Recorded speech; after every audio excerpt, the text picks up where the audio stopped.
Muito obrigado.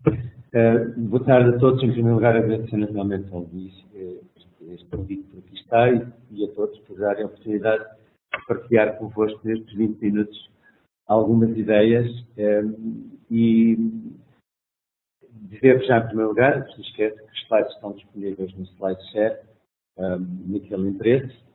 Eu vou focar-me em 2 ou 3 conceitos, nomeadamente a questão da reflexão coletiva ou da co-reflexão, como algumas pessoas gostam de utilizar, e trazer o exemplo das tecnologias, mas digo já, não se trata de uma experiência de formação docente de ensino superior da Universidade de Lisboa, mas isso vai se perceber ao longo dos 20 minutos.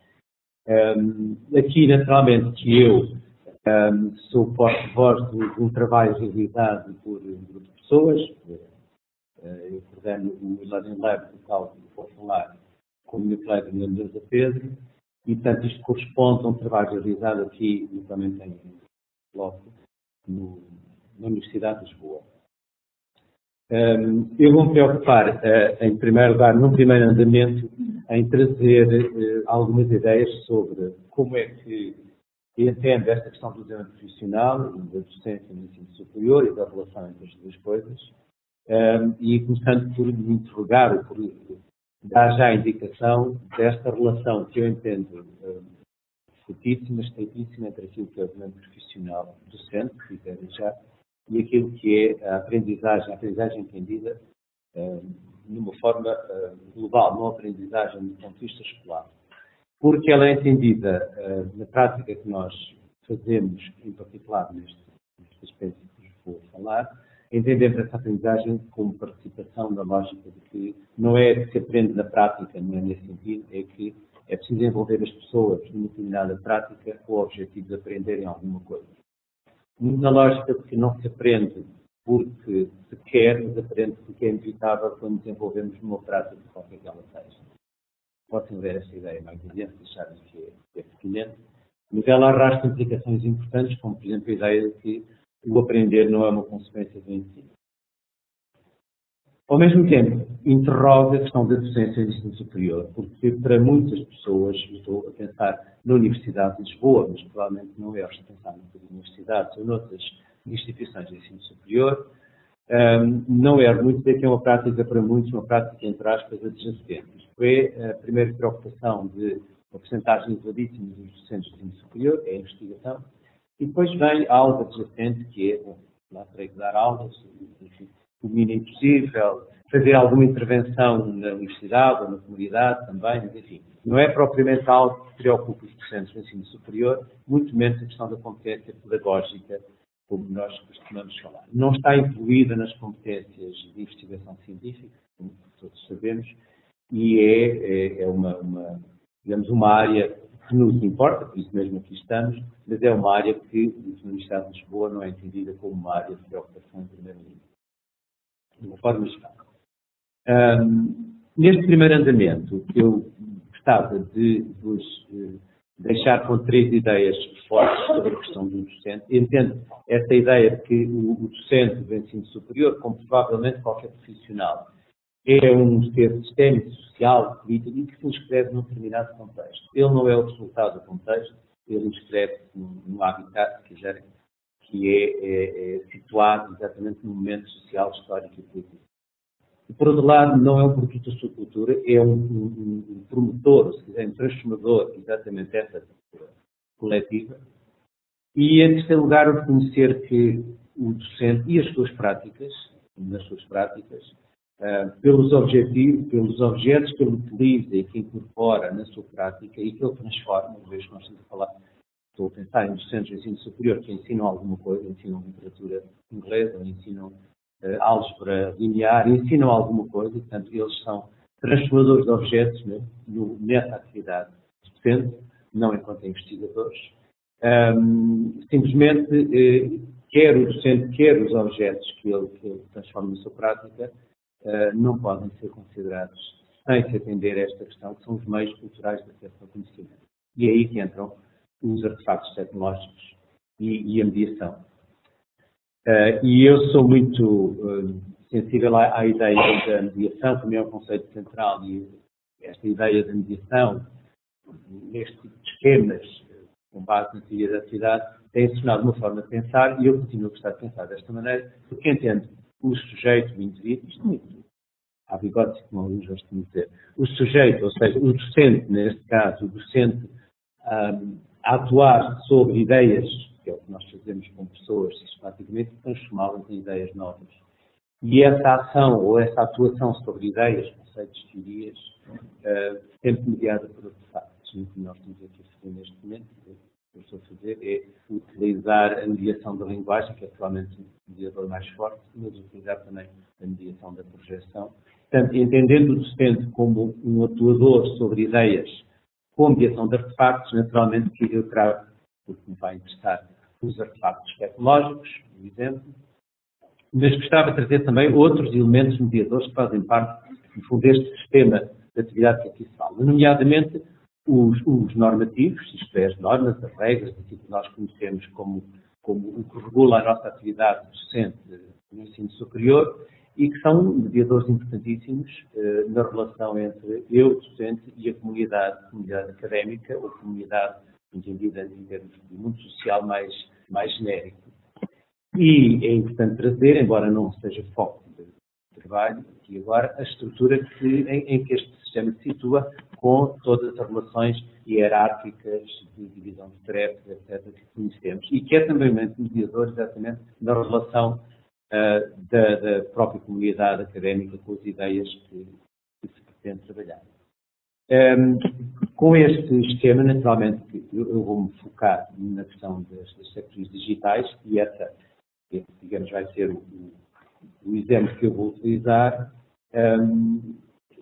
e para me despedir destes slides dos triângulos, só chamar a atenção para esta ideia de que eu, como docente, eu indivíduo, o sujeito docente, vivo num sistema, provavelmente vivo em vários sistemas de atividade, mas vivo num sistema de atividade em que a minha ação pedagógica, ou a minha preocupação pedagógica é sempre mediada por diversos elementos. A mediação que as tecnologias digitais podem trazer e que eu aqui vou considerar são exatamente a base para o segundo andamento. É um exemplo. Eu vou utilizar o exemplo da ação ou da atuação em plataformas de gestão da aprendizagem. LMS, SMUR, se quiserem, para quem não é familiar com esse tipo de artefactos. Há oportunidades que são trazidas pelos sectores digitais. Isto é um exemplo, no entanto, como sempre, o único e não necessariamente o melhor.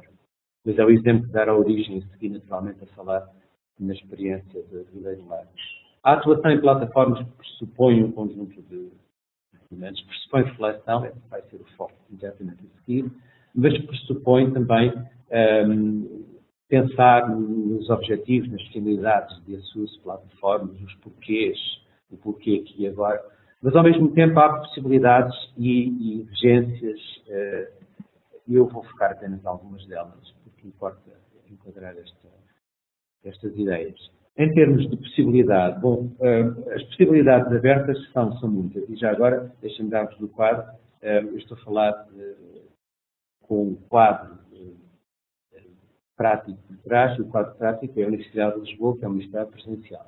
Portanto, o ensino é presencial, 98% talvez do trabalho que se faz é presencial, portanto é uma universidade presencial, e portanto está a falar que uso plataformas no plano virtual, mas sempre uma lógica de complementaridade, às vezes extensão daquilo que é o trabalho presencial. As possibilidades abertas e que nós reconhecemos, eu não os vou visitar todas, são muitas, mas queria chamar a atenção para umas duas ou três. A questão da visibilidade da organização do trabalho e da participação é um elemento extremamente importante em termos da utilização das plataformas no ensino presencial. Tudo aquilo que se consegue quando, numa fase de utilização com alguma intensidade, se passa da fase de utilização de uma plataforma como repertório para uma plataforma com alguma interação, por exemplo, na avaliação, submissão de trabalhos, a visibilidade que é trazida pela organização e pelo feedback que é dado aos estudantes através do sistema desse tipo, da plataforma, abre exatamente esse ponto da visibilidade, abre a questão do acesso à memória do indivíduo, no sentido que, tipicamente, ou por defeito, este tipo de sistemas registra a memória, digamos, passos dados, visitas feitas, feedback de avaliação de dados, e, portanto, há aqui muitas possibilidades que são abertas e que eu vou andando, se for pertinente, volta-se atrás em alguns deles. A intenção é focar apenas 2 ou 3. Há exigências importantes, a utilização de sistemas virtuais numa lógica de complementaridade, como estou a falar, exige intencionalidade. Há espaços, e esses espaços têm que ser relevantes e têm que ter conteúdos, atividades, propostas que tenham exatamente transporte em intencionalidade.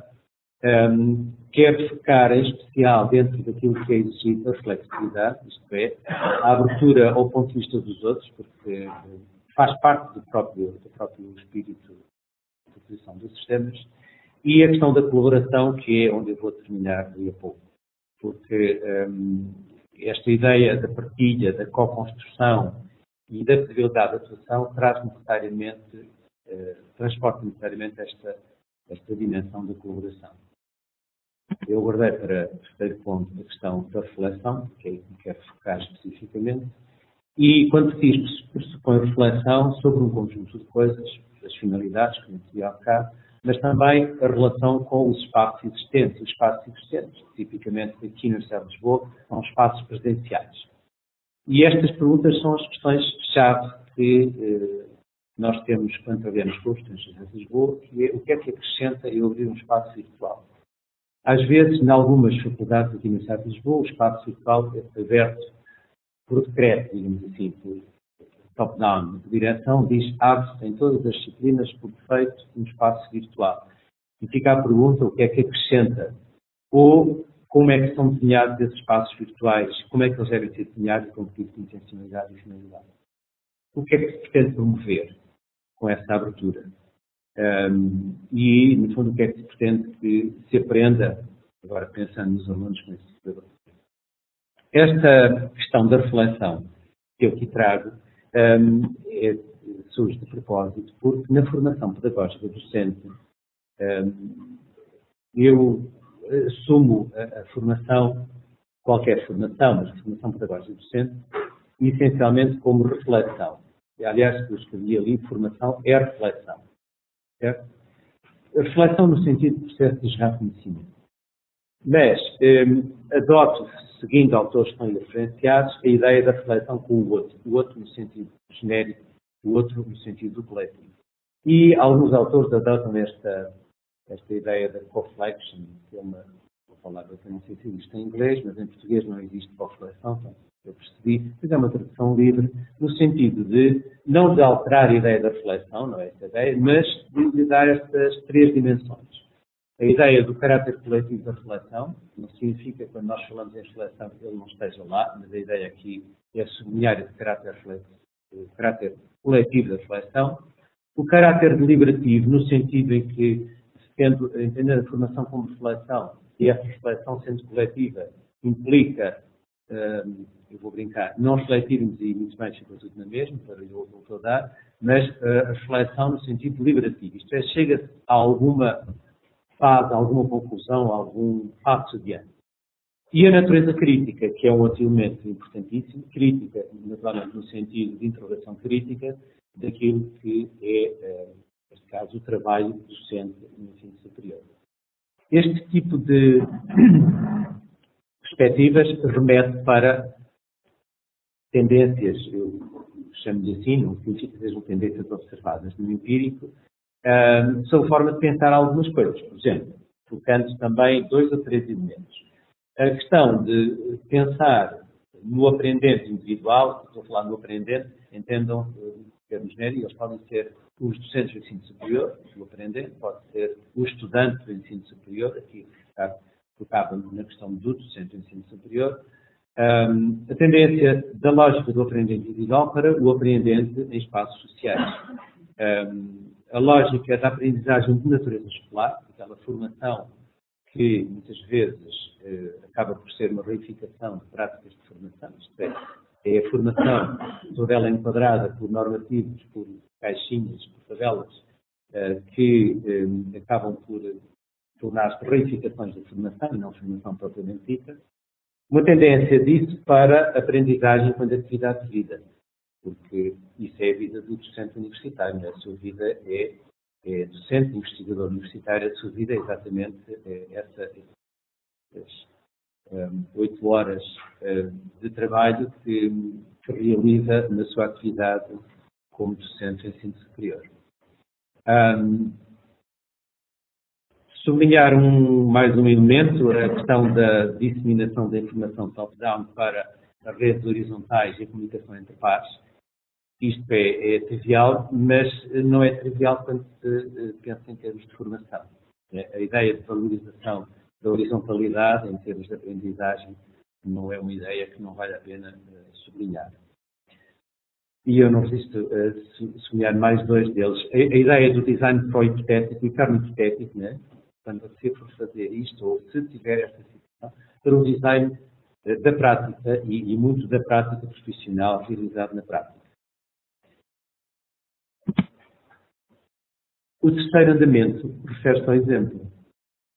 E eu gostava de sublinhar que o programa de e-learning na Universidade de Lisboa, portanto, que evidentemente aqui pretende ser um pretexto de dar conta como as tecnologias digitais podem ser exatamente isso, um bom pretexto para a formação pedagógica docente, o desenvolvimento profissional docente, na lógica de correlação, mas é bom dizer que dentro dos objetivos do programa de e-learning, o programa foi criado pela equipa reitoral do Estado de Lisboa há 3 anos, mas dentro dos objetivos não estava e não está inscrito explicitamente, não tem na sua agenda, a formação docente ou o desenvolvimento profissional dos docentes. Não tem, provavelmente não precisava de ter. Se quiserem, é uma agenda oculta, essa ideia do desenvolvimento profissional docente e da sensibilização para as questões de natureza pedagógica, que inevitavelmente seria precisaria encontrar, uma vez que estamos a falar de docentes da Faculdade de Medicina, de Medicina Dentária, Farmácia, Direito, Letras, portanto, uma variedade de formações e numa percentagem que nós não sabemos calcular, mas que é muito elevada, pessoas cuja preocupação essencial é a investigação e, mais uma vez, lá vem a atividade docente adjacente, né?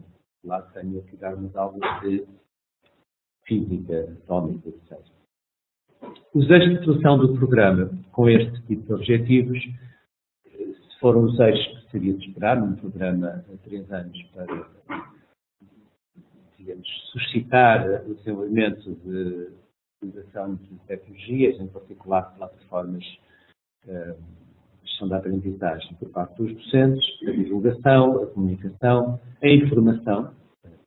Não se pense que os docentes estavam informados sequer de que existiam esses mecanismos virtuais de trabalho com os estudantes e entre pares. A formação, naturalmente, uma parte muito importante, entre recursos de apoio, sistemas e, naturalmente, a monitorização e a avaliação.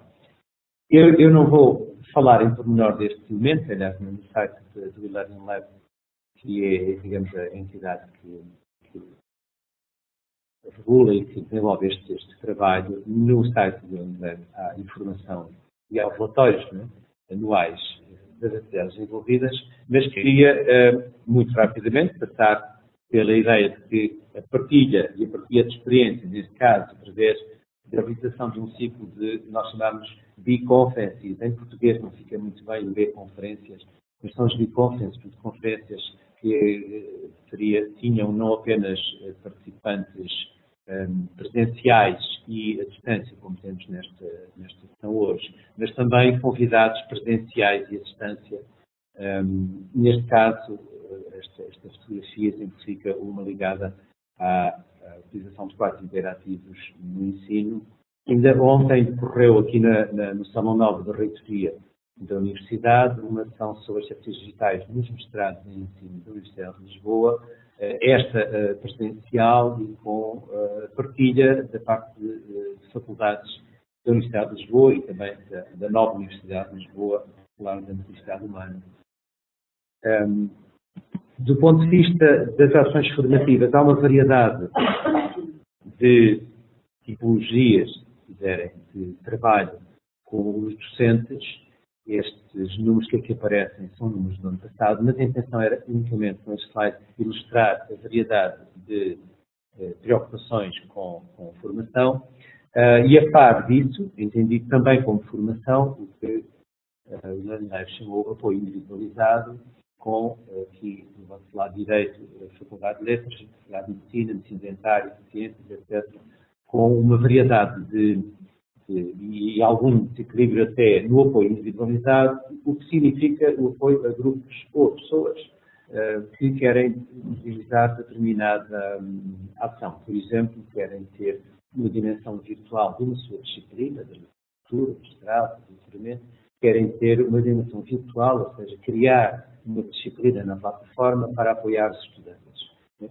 E esse tipo de pedido, que envolve não produzir uma disciplina à distância, mas produzir uma complementaridade a algo que é presencial, envolve, evidentemente, trabalhar em termos de apoio individualizado das pessoas e envolve, naturalmente, também, a certa altura, levar as pessoas a interrogar-se acerca do que é que estão a fazer nos seus aulas presenciais. Na medida em que, ao pensar numa dimensão virtual, inevitavelmente as pessoas se interrogam sobre o que é que estão a fazer no presencial. Essa interrogação crítica, feita muitas vezes no coletivo, tem exatamente as características da dita reflexão que eu falava há pouco, uma reflexão no coletivo, uma reflexão crítica sobre o que se passa, com consequências importantes, muito difíceis de medir, provavelmente, mas com consequências importantes para os docentes. Estou bem no tempo? Ok. O número de disciplinas, naturalmente, existentes na Universidade de Lisboa, subiu, como seria de esperar. O nível de utilização também, isto é, a utilização moderada, cresceu, que é muito importante. As pessoas perceberam que a dimensão virtual pode ser muito mais do que um repositório de documentos para os estudantes trabalharem. Eu queria chamar a atenção só para estes dados de fonte, de final de 2012, penso eu. Não importa o que é que são, mas para sugerir que, na medida em que os docentes do ensino superior manifestam interesse por ferramentas, neste caso a plataforma Moodle, não é por acaso que o interesse pelo Form é o mais reduzido de todos, com certeza, mas os tais, inquéritos, soluções, questionários, estas manifestações de interesse, naturalmente, é porque ou não sei o que é e quero saber o que é, ou porque isto provavelmente tenho já uma ideia do que é que isto pode ser e isto se liga ao meu trabalho como docente, isto é a atividade que eu quero realizar com os meus alunos. E isso, evidentemente, é um pretexto, se quiserem, uma ponta, uma lança que é colocada para a reflexão ou a co-reflexão sobre o que é que eu ando a fazer nas minhas aulas presenciais. Muito na lógica de estabilizar as convicções diferentes que todos temos em relação ao que andamos a fazer e de estabilizar no sentido de estabilizar para a seguir reorganizar. Não entendam isto como querendo dizer que é a plataforma que vai reorganizar isso, ou a plataforma que vai resolver os problemas, sabe?